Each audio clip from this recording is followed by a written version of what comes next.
Welcome to the Recover You podcast with Kylene and Patrick Terhune.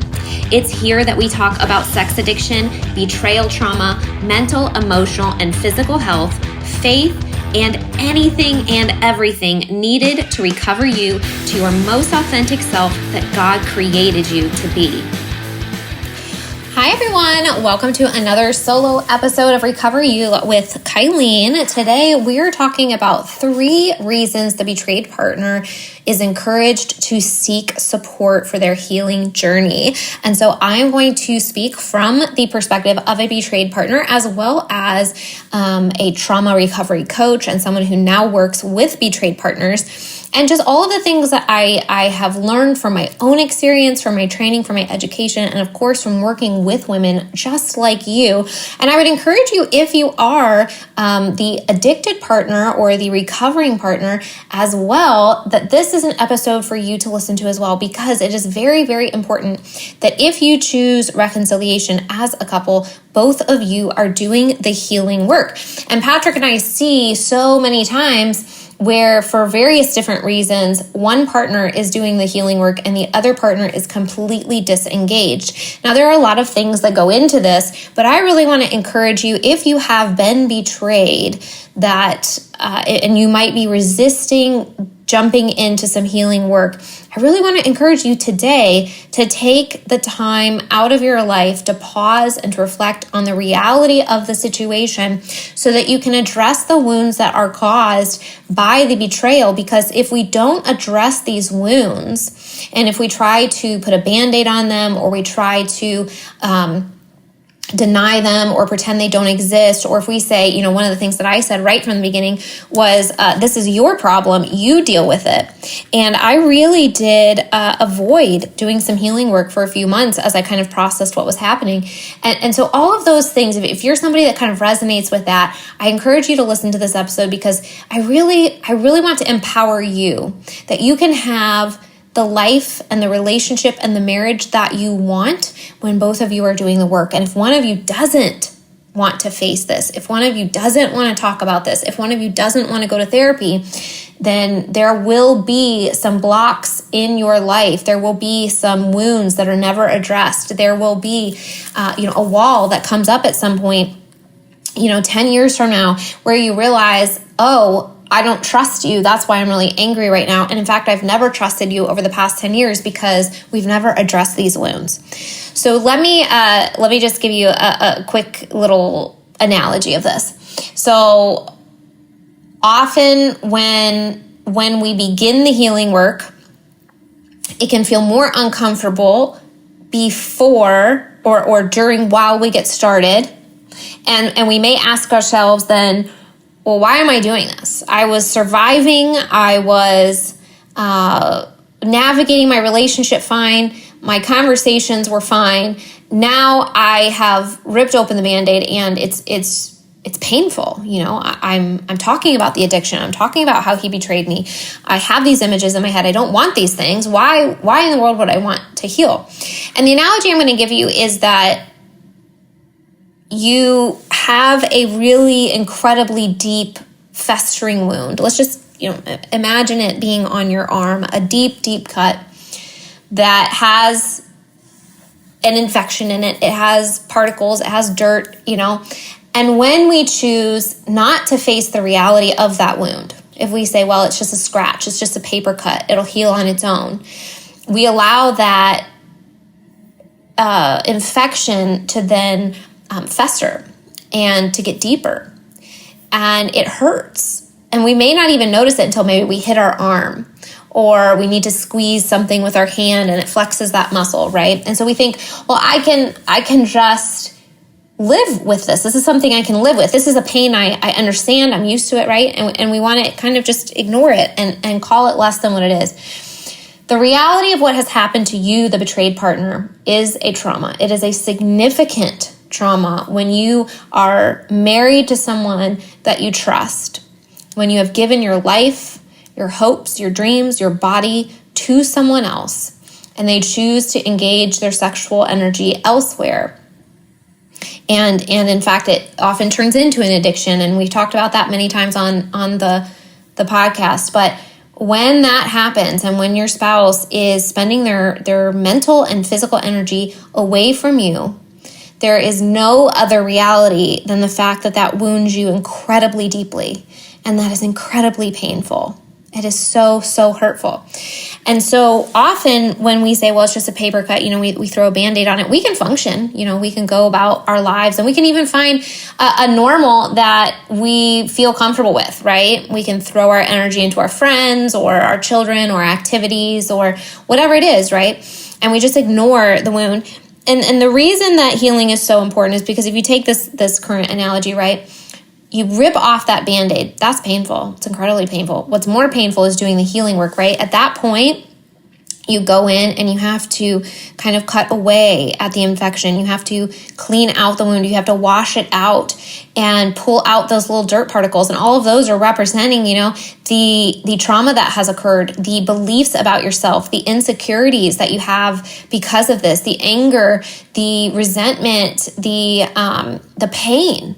The comparison wounds, all of these things. Those are all the dirt particles. And it's so important that we pull each of those out so that we can dress the wound in a healing ointment, so that we can then appropriately cover and bandage the wound. And when you think about how that wound is going to heal, the entire process being incredibly painful, nothing we ever want to go through, that final result of the healed wound will leave a scar. You will have evidence that you've gone through this pain. It will be with you for the rest of your life. And we know that scar tissue is stronger than the skin tissue that was there before it. And I think the same thing happens when we are willing to do the healing work. We have battle wounds all over our mind and our body by going through betrayal trauma. But when you are brave enough and courageous enough to do the work, you come out a stronger and more energetically powerful being, one that is more capable of doing the things that God has put you on this earth to do. Someone that is absolutely capable to move through hard things and to accomplish whatever it is that you are here to accomplish. And so I just want to start the podcast with that today. And then now I'm going to just go into, three specific areas, three specific reasons I think this is so important. But we'll just start with that general analogy that, betrayal is a trauma. It's incredibly painful. And it is something that I think is incredibly valuable to pursue healing with. So the number one reason that I would highly, highly encourage you to seek support from a trauma therapist, a trauma practitioner, a trauma coach, someone that is educated in betrayal trauma specifically and is familiar with sex addiction specifically and can support you in this wounding. The number one reason is because you deserve to heal. You deserve to heal. Going back to that analogy, no one deserves to just get the deepest cut of their life and just walk around with an open wound the rest of your life, right? Just letting dirt and debris fly in there and having the infection run rampant. And, over time, let's say it's not addressed appropriately, and then it just, the infection grows and you lose the ability to use your arm. You could keep going with this analogy, but it's so true that betrayal is the same thing. Betrayal is one of the deepest wounds that we can incur as human beings. It is one of the most painful traumas an individual can experience. And the reason that is so is because it is perpetrated by someone that you trust. And so the same type of wounding from, the same type of behavior from someone that you don't know is not going to wound you that deeply. The reason betrayal specifically is so damaging to our psyche and to our mental health and to our physical well-being is because it is put upon you by someone that you deeply, deeply care about. And when you're thinking about your spouse, again, this is the person that you trust, your body, your mind, your soul, your spirit, your life, your future, your deepest thoughts, your fears, right?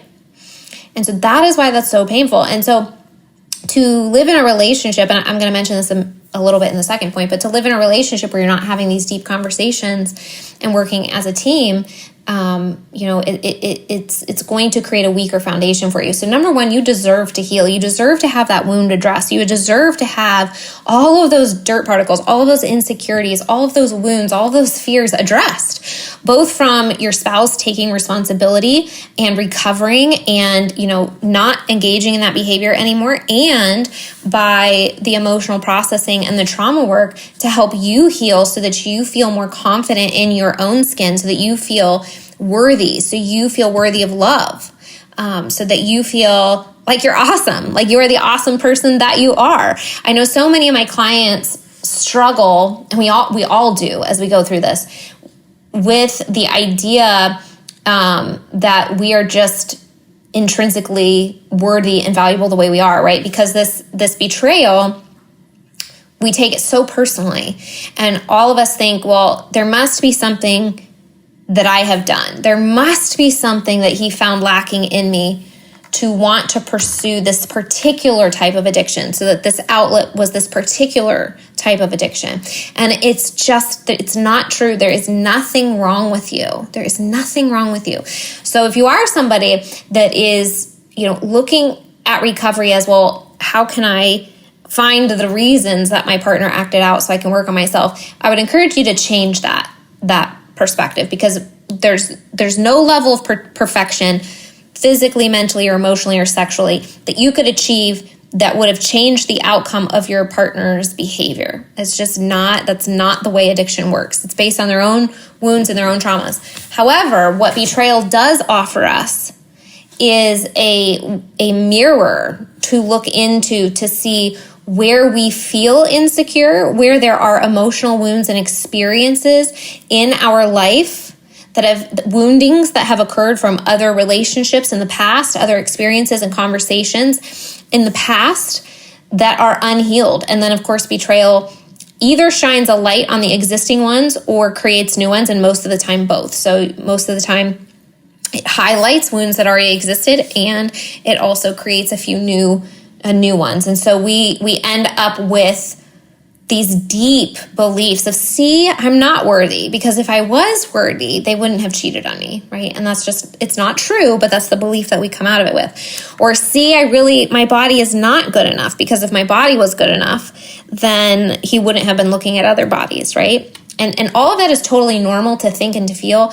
but it's not true. You are worthy, you are beautiful, you are good enough just the way you are. You do deserve love, you do deserve fidelity in your marriage, all of those things. And so that's why you deserve to heal. You deserve to do the trauma work and the emotional processing and the deep work and the healing work that it takes to actually rebuild that confidence in yourself, to know at a deep level, I am worthy and I am enough.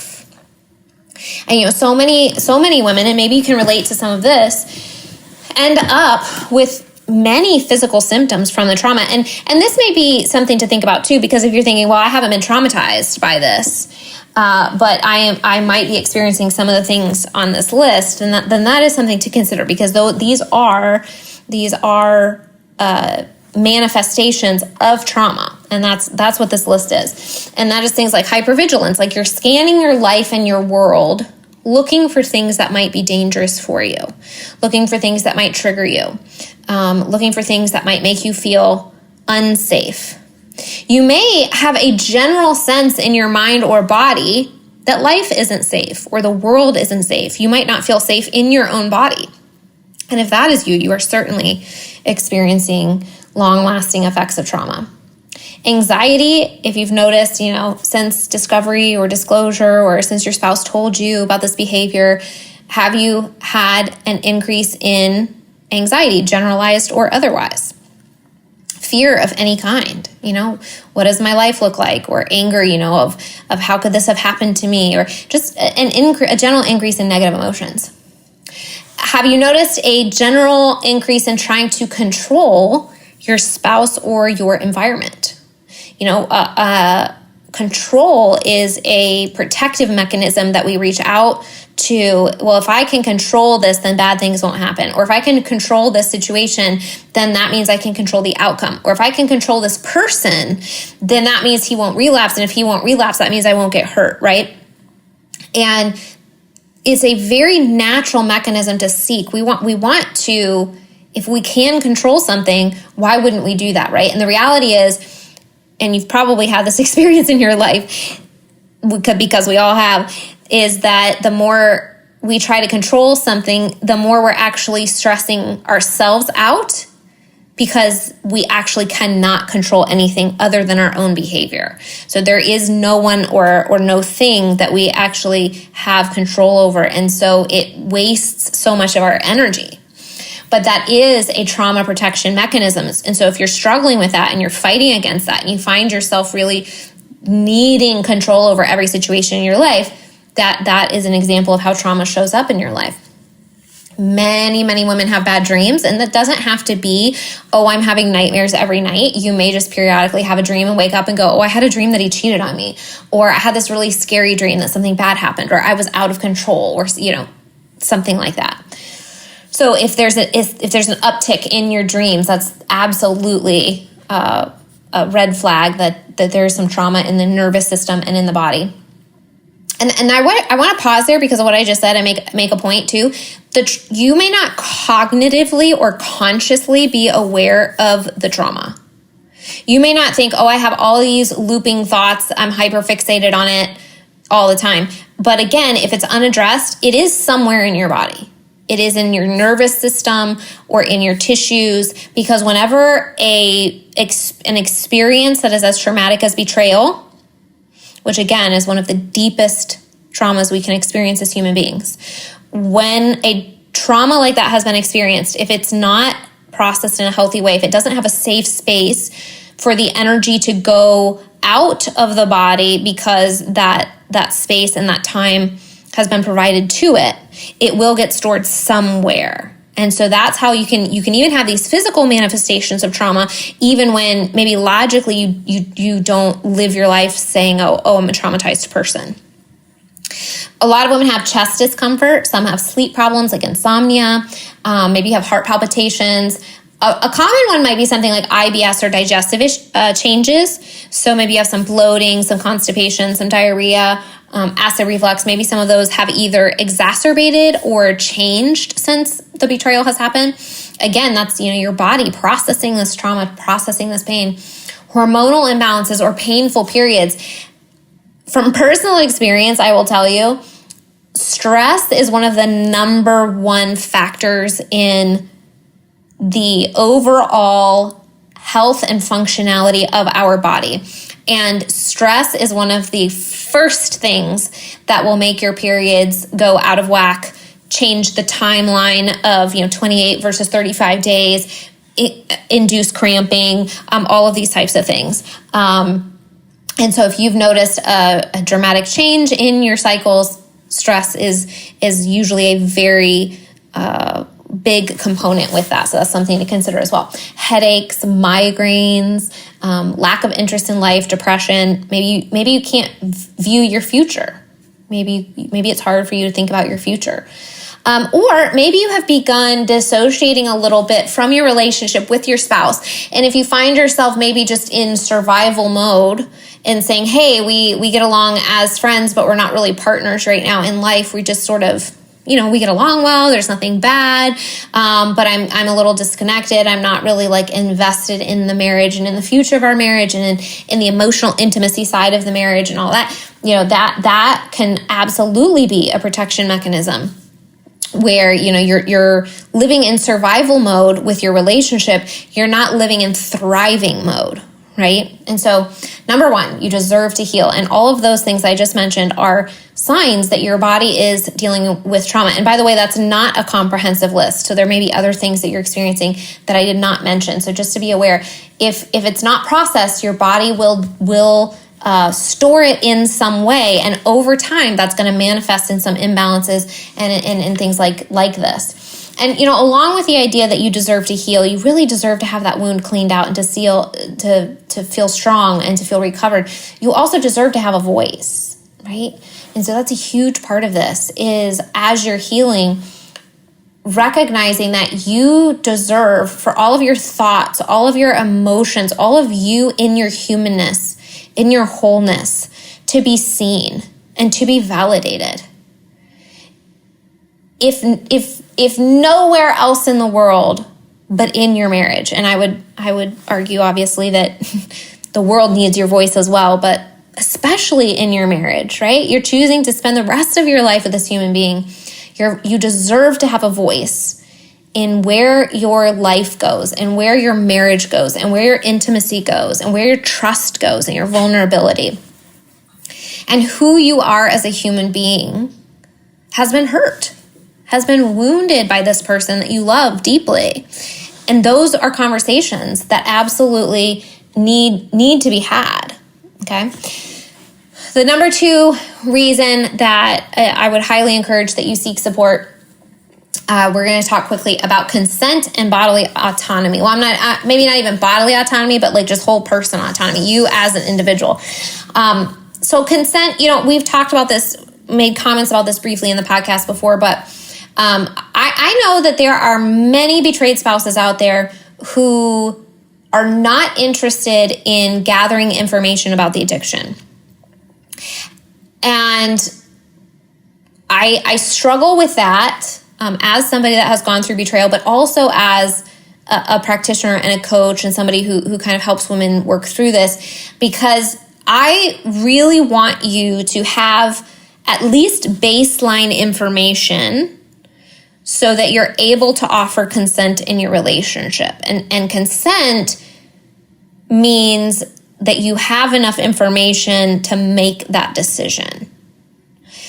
And so I get concerned when spouses are so hands-off that they don't actually know too many of the details. Now, when I say details, I don't mean nitty-gritty. I don't mean gory. I don't mean describe to me, details of the behavior itself. But if you don't know the pattern of his addiction, if you don't know the duration of the addiction, if you don't know how frequent he was acting out, if you don't know like the general idea of the type of addiction it was, etc., because pornography and sex addiction, there's such an incredible spectrum, and it is incredibly traumatizing to know too many details. I absolutely agree, and I want to protect you from that as well. But to not know anything, do you have enough information to make a decision about being with this person, for example? At minimum, one of the first questions should be, did you ever engage in anything illegal? Things like that. That's absolutely a question. And has there been any money spent? Have there been any physical boundaries crossed, right? Those are kind of some of the big hitters, right? That if you don't ask any questions, these are left on the table. And if you don't have the answers to those, then you don't really have enough information to fully consent to be in a relationship when you don't know who you're in a relationship with. And that's my biggest concern. And I want you to have a voice. I want you to have physical autonomy. I want you to have consent. I want you to be able to say, I'm not comfortable with this. I need to set a boundary with this, whatever it is. And we have to have information in order to be able to do those things. And so that's my concern there. I really encourage you to seek support, because one of the reasons that we may not want to know all of the information is because we're afraid of what might come out, right? If I ask this question, I don't actually want to know the answer. And I understand that. I absolutely understand that. But you can't change reality, right? You can't change the reality that the addicted partner has engaged in these behaviors. What you can do is change your interaction with this person moving forward based on whether they are getting into recovery or not. And I would say even when they are getting into recovery and doing all the work, you still need to know, because you need to be able to protect yourself, but you also need to be able to support them as a partner. So if you are reconciling and you are staying in this relationship, that brings me to number 3. The number 3 reason that you should seek support as a betrayed partner is to be in a partnership, to provide accountability, support, encouragement, and to actually be in a partnership. So again, when you are disconnected and not seeking help and not asking questions, you then kind of say, hey, go off and do the healing on your own. that takes a whole segment of that person's life, and it takes a whole segment of conversations, and it takes a whole segment of vulnerability and connection off the table for your marriage.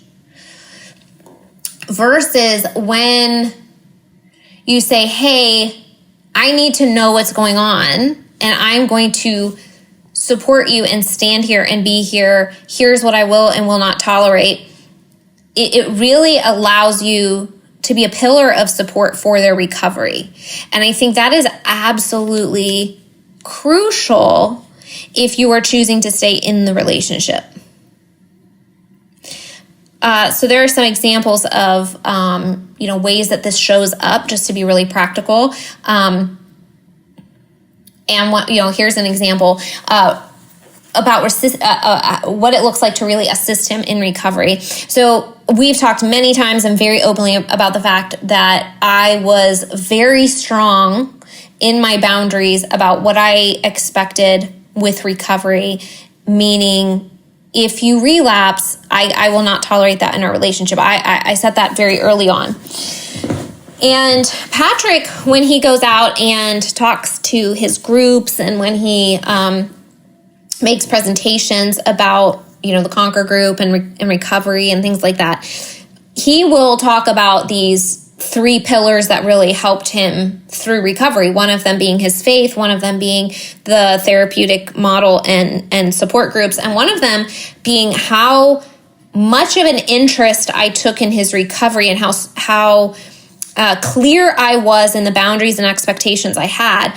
Now, I want to be really clear when I say this. Your boundaries do not indicate the outcome of your spouse's behavior. So we've talked about this a lot. It's about your safety, what you expect and do not expect. However, when you are a spouse that is choosing to reconcile and be in the relationship, these types of boundaries provide strong guidelines for the relationship, and they provide strong motivation. And they do play a deep, deep role in how you interact moving forward. And so when a man is really engaging in the healing work, and you can also participate in the healing work, you show up as a team. And that provides a vision forward, something that you're moving towards. And really, there were so many times that I was there to encourage him, and there were so many times that Patrick was there to encourage me. And to be quite honest, I cannot imagine being in this relationship and not having the many, many, many deep conversations that we had while still trying to reconcile. I cannot imagine allowing him to go to the support group and therapy and all of this, and then just going to my therapy or not going at all, and never knowing, hey, how are you feeling about this? How are you dealing with this, right? Because the thing, wives and spouses that are in betrayal, that I'm just going to encourage you here as well, is that this addiction is an incredible trauma on your spouse. And recovery is really hard. It's really hard. Even when their heart is in the right place and they make it look easy and they love going to the support group and they're getting so much out of therapy, this is not easy. This is incredible, deep work that requires rewiring of patterns, rewiring of habits, changing their brain, recovering from sexual trauma that they had in childhood or early pornography exposure, things that put a dark cloud over their teenage years, over their 20s, over their 30s. Incredible guilt and shame that they have over hurting you. For them not to be able to talk to you about those things is taking such a massive part of your relationship that can deepen intimacy and understanding who your partner is. It's just taking that off the table. And so this third point that I'm making about partnership being a huge reason I would encourage you to seek support is if you don't want to participate in healing and you don't want to have the information, I understand how scary it is. I do. I understand how traumatic it is. And I also understand the idea that maybe you don't think it's a trauma. Maybe you don't think there's anything you need to work on. Whatever side you're coming from, if you're going to be in a true partnership with your husband and you want him to be in a true partnership with you, these are the types of things after the addiction has come out that you need to talk about. It's little things like we look up all of our movies and TV shows and things that we're thinking about watching on a website called Common Sense Media. And it's awesome. If we haven't mentioned that before, you should absolutely check it out. It lists out like violence and language and sex and everything, and it kind of gives a little description of what is in the movie. And that way you can kind of determine, hey, like this is doable, this is not doable. There's also VidAngel, which let's say you really want to watch a movie and it has too much in it. You could always go to see if it's available on VidAngel, because they will actually allow you to check off what types of behaviors and things you want to be blocked out, and it edits it for you, which is absolutely amazing. And I did use it a while ago, and it's really, really good. You can't even tell that they've like cut things out. It's absolutely amazing. So two resources that are really good. But I just want to put you in this scenario as an example. Your husband is working hard on his recovery, and you don't want anything to do with it. So because he knows that you're not interested, that you're not engaged, that you don't want to talk about it, he does this research on his own, and he reads things or sees things or whatever that he shouldn't be reading or seeing, or that make him nervous, right? Like he's looking up the sex scenes and it makes him nervous, or, whatever. How easy is that as a spouse to go in and like that's like a protective mechanism, right? That's like a support that you can be. It is an opportunity to encourage him in his recovery, to help him. He's asking for these guidelines, and that's something that you can say, hey, let me look that up really quickly. And then you say, you know what, it has too much. Either that, I think that would make you uncomfortable, or actually, because of everything that's happened, I think that would make me uncomfortable. And you guys go, okay, great. But, what happens if he looks it up trying to do the right thing and then gets triggered by something and is struggling, right? That's just an easy step. And that's just a small example of things, that come up, that when you are in partnership and you have these conversations, you create a safe space for their recovery. And in turn, he can create a safe space for your recovery. And this can really deepen the conversations you have. It can deepen the emotional intimacy, and you can create this new relationship where, man, I really know everything about you, and you really, really know everything about me. Another small example is of just being a partner, of just being, part of his accountability, part of his support team is, we use the parental controls on the iPhone settings, and so he goes, hey, can I update this app, or can I download this new app or whatever? And I just have to go in, and yes, it gets tedious, right? Yes, it gets annoying. I have to put in this little passcode or whatever. I'm happy to do it. And Patrick is happy that he has these systems in place, right? Like what we're trying to do is create a life where you can live with as much freedom as possible while still protecting our minds and our marriage from things that are hurtful. And when somebody has been in an addiction, it's just like any addiction, right? Like you're not going to be bringing alcohol into the house while your spouse is a recovering alcoholic. And if your spouse came in and said, hey, honey, I want to let you know I'm an alcoholic and I've started going to AA meetings, you're going to have some questions about that, right? And you're going to want to be involved in the process. And you're going to want to make sure that if you have a drink, it's out with friends and you don't bring it into the house, and that you're going to check in on him. And you're going to say, hey, how are you doing? And he's going to go out to dinner with friends, and you're going to say, hey, what are your checks and balances? That's a partnership. And so I just want to encourage you. I know it's scary to get help, to talk about these things, to acknowledge that what has happened to you has been so painful that it is designated a trauma. It's hard to talk about these things. It's hard to tell people. My husband's a sex addict. It's embarrassing, right? But it's so worth it. It's so worth it, because you deserve to heal. You deserve a voice. You deserve consent in your life and in your relationships. You deserve to have a voice and to have autonomy.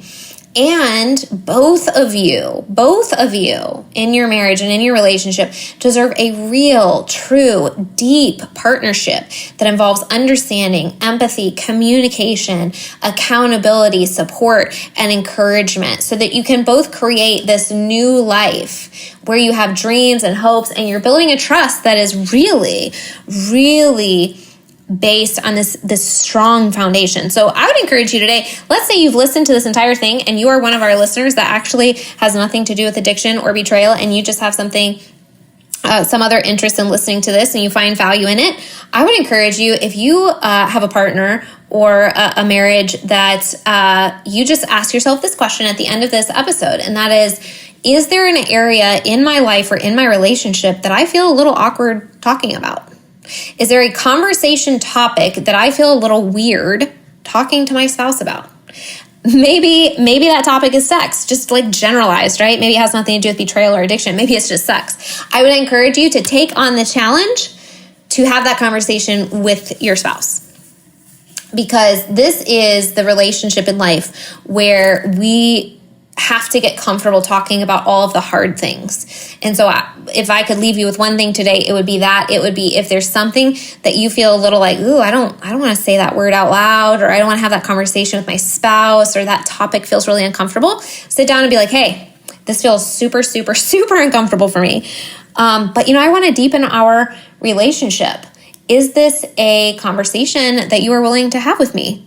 And then see where that goes and see how that feels at the end of that. I bet that you will feel more deeply connected. I bet that you will feel safer, that you will be able to be more vulnerable with people, and that you will feel like you are in a deeper partnership together. That's it. That is all I have for you today. So if you are a betrayed partner that is looking for help, I would absolutely love to support you. Going back to the point number 1, that you deserve to heal, there are so many ways that this manifests in our life. And every woman that I work with is a little bit different, right? Because we all have different life experiences. We all have different fears. We all have different insecurities. And then our husband's behavior was all slightly different as well. And so it manifests in different ways. And so I am here to create a safe space for you to have these hard conversations, to talk about the difficult things, to discuss how this is showing up in your life in ways that you don't want, or manifesting in your emotional body in ways that you don't like and don't want moving forward, so that we can safely and carefully process them together so that you can feel more aligned, more grounded, more safe in your body, more confident in who you are, so that you can begin feeling confident in using your voice and standing up for yourself and setting boundaries. And so that eventually, and this is the goal, right? Create the life that you really want, create the marriage that you really want, and that you can see that future and step into that fullness and that wholeness of your personhood and who you are as a human being, and all the value and the worthiness that God has given you just for being who you are. And so that you can step into all of that, which then allows you to accomplish the purpose that you are here on earth to accomplish.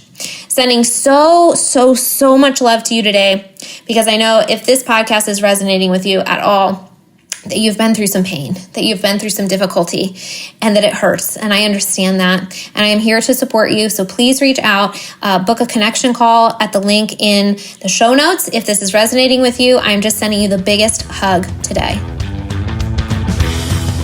Thank you so much for listening. If you found this podcast interesting or helpful, it would mean so much if you leave a 5-star review or post a screenshot and share on social media.